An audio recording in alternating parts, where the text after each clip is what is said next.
Älä sano mitä, minä tiedän kyllä perkele. Minä olen tuonut meidän liiton.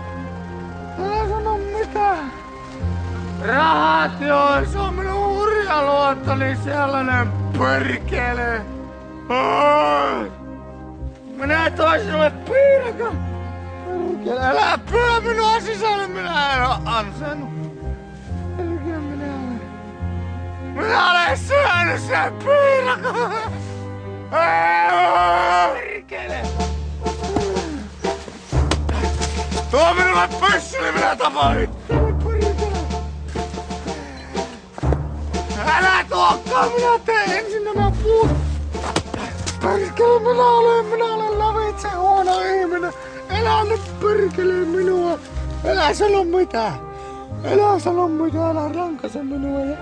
Kyllä minä perkeleni kesytän.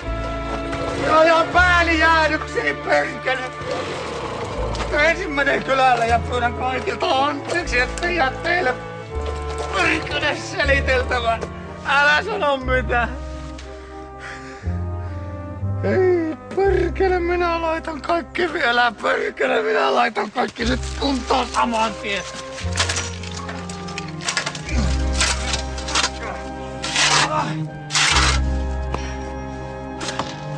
Nyt jos koskaan. Kirsti, varttitunniksi voisi kallistaa pääni vaikka siihen sohvalle ja vetää pikkusen henkeä kun jatkaa. Älä sano mitään, kyllä minä tiedän, perkele. Eiköhän se ole oikein parempi, että lähdet omalle pihalle huutelemaan. Kato, on varmaan huolissaan taas.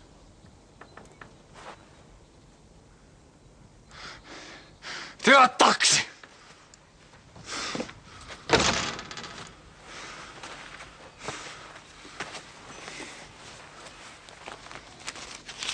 Minä perkelen vielä kotiin.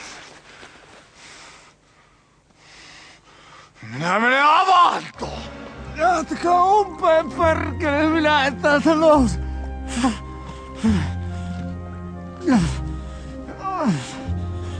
Okei, tuolla taksi on ootellut jonkun aikaa. Tuo Kirstikin soitti, että jos viittit matkalta pizzat niille. Kato, pojat tietysti nälissään, kun sählyreineissä kylillä ollut taas. Joo, Kirstille 3 ilman oreganoa.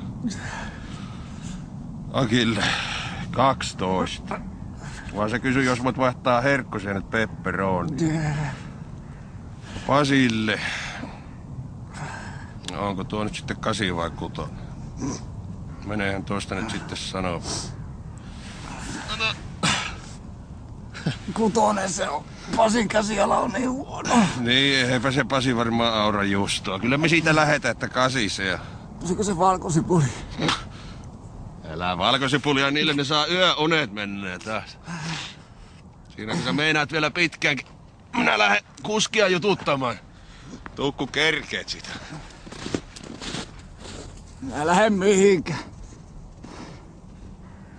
Pitäisköhän baariin? Syyttömänä syntymään sattui hän tähän maahan pohjoiseen ja kylmään, jossa jo esi-isät juovuksissa totta kai hakkasivat vaimot lapset, jos ne kiinni sai.